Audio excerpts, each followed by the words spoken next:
নমস্কার, আমি প্রিয়াঙ্কা দুষ্টু বুকানের আরও একটি নতুন ভিডিওতে তোমাদের অনেক অনেক স্বাগত আর অনেক অনেক ভালোবাসা। তোমরা কেমন আছো? আশা করছি নিশ্চয়ই খুব ভালো আছো। আমরাও সকলে খুব ভালো আছি। আজকে কী বার ঠিক মনে নেই, বেশ কিছুদিন আগের ভিডিও। সকাল সকাল উঠে বাসি কাজকর্ম সেরে আমি কিন্তু চাটা করে নিয়েছি। আর এই যে বিস্কুটটা, এটা দিয়েই চাটা কিন্তু আজকে খাবো। খেতে কিন্তু ভীষণই সুন্দর। তাহলে চলো চা খেয়ে নিই। এখন কিন্তু বেশ একটুখানি বেলা, চাটা খেয়ে কিন্তু অনেকক্ষণ বসেছিলাম, অনেক কাজকর্ম করেছি। তারপরে কিন্তু চলে এসেছি রান্নাবান্না করতে। আজকে হবে ডিমের ঝোল, সেটাও আবার সোয়াবিন দিয়ে। সোয়াবিন আলু দিয়ে তোমরা কে কে এই ডিমের ঝোলটা করো সেটা কিন্তু আমাকে কমেন্টস করে জানিও। আমি কিন্তু মাঝে মাঝে করে থাকি।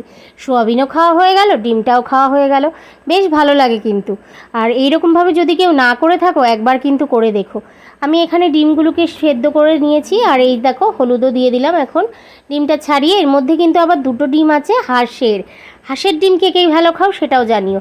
আমাদের বাড়িতে হাঁসের ডিম ওর বাবাই খায়, আমরা কিন্তু খাই না। বুকানকেও আজকে একটা দিয়েছিলাম এই ফার্স্ট টাইম, তবে ও কিন্তু ভালোই খেয়েছে, আমি কিন্তু খাই না।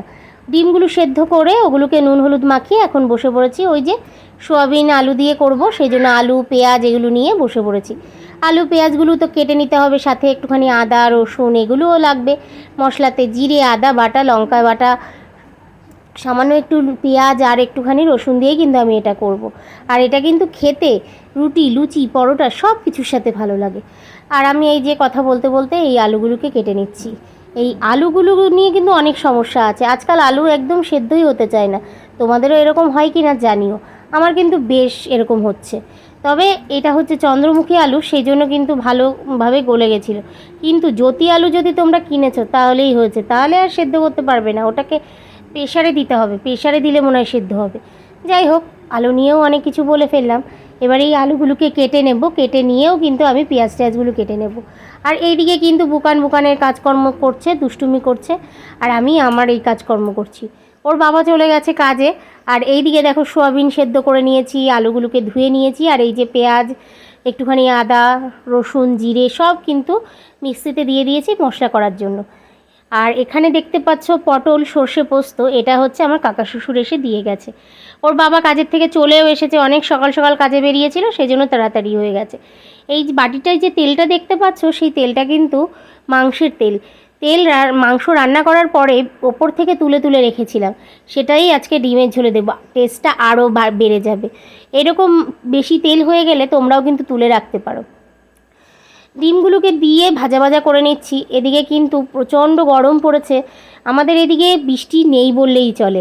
একদিন একটুখানি ঝমঝমিয়ে বৃষ্টি হয়ে বৃষ্টির দেখা নেই। বৃষ্টি যে কোথায় চলে গেল। এই বৃষ্টিটাই আবার দেবে দেখবে একদম পুজোর সময়, তখন মানুষের ঘোরা এই সমস্ত কিছু কিন্তু বন্ধ হয়ে যাবে। কিন্তু বর্ষাকাল চলে গেল, আমাবচি চলে গেল, সে আমাবচির মধ্যেও বৃষ্টি হলো না। এরকম কোনো বার কি হয়েছে? আমার তো মনে পড়ে না, তোমরা আমাকে জানিও তো যে এরকম হয়েছে কি না। আমাবচিতে একটু একটু বৃষ্টি হয়েই থাকে।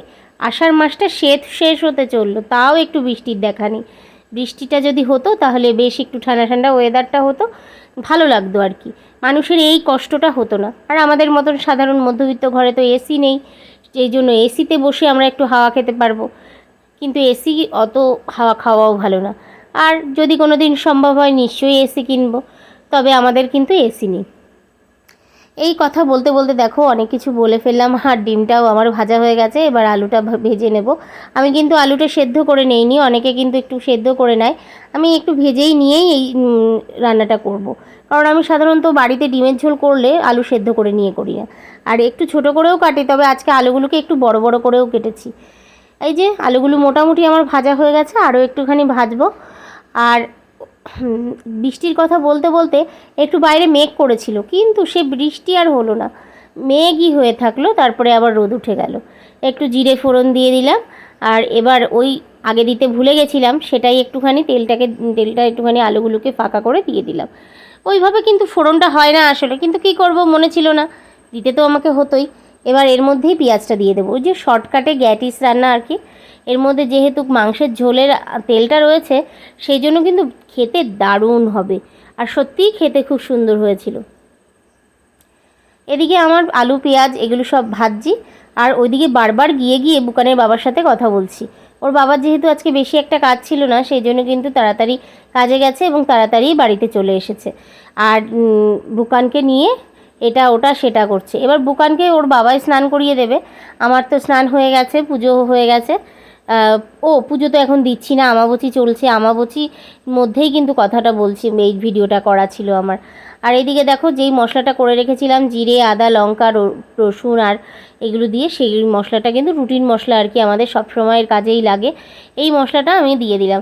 আমি মিক্সিতে আগে মাঝে মাঝে মশলা বেশি বেশি করে রাখতাম, কিন্তু ইদানিং আর করা হচ্ছে না। তবে করা থাকলে কিন্তু খুব তাড়াতাড়ি চটজলদি রান্নাটা হয়ে যায়। কিন্তু ওই যে আলিস্যি করে যে করা হয় না, এটাই আর কি। দেখি, ভাবছি করে রাখবো। তোমাদের কাদেরও এরকম হয় গো, যে যাদের একদমই ইচ্ছা করে না মাঝে মাঝে যে কোনো কাজ করতে? আমার তো বাবা হয়, কিন্তু কি করব, রান্না বান্না এগুলো তো করতেই হবে। এগুলো কে করবে? এটা করার পরে আমি কিন্তু মোটামুটি আমার আরও কাজকর্ম কিছু আছে, সেগুলো সেরে নেব। সেরে নিয়ে এখন যেহেতু আমাবতী চলছে, পুজোটা কিন্তু আমার দিতে হচ্ছে না, এই আর কি। আমাদের মন্দিরে তো মাকে ঢেকে রেখে দিয়েছি, আর এইদিকে তো অন্যান্য কাজকর্ম আছে, সেগুলো করতে হয়। রান্নাবান্না করে, রান্নার সমস্ত গাছ করে এবার চলে এসেছি আমরা খাওয়া দাওয়া করতে। বুকানের খাওয়া হয়ে গেছে। এখানে রয়েছে পটল পোস্ত, আর এই যে বুকানের বাবার জন্য আলাদা করে বেড়ে দিয়েছি, আর এখানে এই বাটিতেও রয়েছে, এর থেকেই আমি নিয়ে নেব। পটল পোস্তটাও কিন্তু খুব সুন্দর হয়েছিল খেতে, আর এদিকে সোয়াবিন দিয়ে ডিম দিয়ে, এটাও কিন্তু দারুণ হয়েছিল খেতে। এই রকম এই সমস্ত খাবার দিয়ে আজকে লাঞ্চটা কমপ্লিট করে আমরা কিন্তু একটুখানি রেস্ট নেব শুয়ে। আমি বুকান অলরেডি শুয়ে পড়েছে, আমিও শুয়ে পড়বো। তাহলে চলো, দেখা হচ্ছে সন্ধেবেলাতে। গুড ইভিনিং বন্ধুরা। সন্ধেবেলা বুকানের বাবা হঠাৎ একটা বাজে খবর আসাতে গেছে হচ্ছে হসপিটালে। আর আমি এইদিকে কিন্তু বুকানের জন্য টিফিন বানাতে চলে এসেছি। বাড়িতে ছিল পাউরুটি দিয়ে ভেতরে একটা একটুখানি আলুর পুর দিয়ে দিয়েছি। আলু সেদ্ধটাও ভাতের মধ্যে দিয়েছিলাম, খাওয়া হয়নি। সেটা দিয়েই কিন্তু আমি এই একটা স্যান্ডউইচ মতন করে দেবো। তবে আমার কাছে স্লাইস পাউরুটি ছিল না, সেজন্য এইভাবেই করা আর কি, বেসনে চুবিয়ে একটুখানি ভেজে দেওয়া। এটা করলেই কিন্তু আমার হয়ে যাবে মোটামুটি রাতের টিফিন করা। রাতে তো আর ওই সমস্ত কিছুই আর করিনি। বুকানের জন্য একটুখানি একটা রুটি করে দেবো, ব্যাস। আমি যদি কিছু একটু খাই তো খেলাম, বাদবাকি আর কিছুই করব না। তাহলে বন্ধুরা চলো, আজকের মতো ভিডিওটা এখানে শেষ করছি। দেখা হবে নতুন আরেকটা ভিডিওর সঙ্গে। সকলে খুব ভালো থেকো, সুস্থ থেকো, সাবধানে থেকো, আমার ভিডিওগুলো দেখতে থেকো। যদি ভালো লাগে like, comment, share and subscribe করে দিও। আর এই যে এটা কিন্তু আমি প্রথম করলাম, খেতে কিন্তু দারুণ হয়েছিল। একটা বুকান খেয়েছে আর একটা আমি আর জবা খেয়েছি।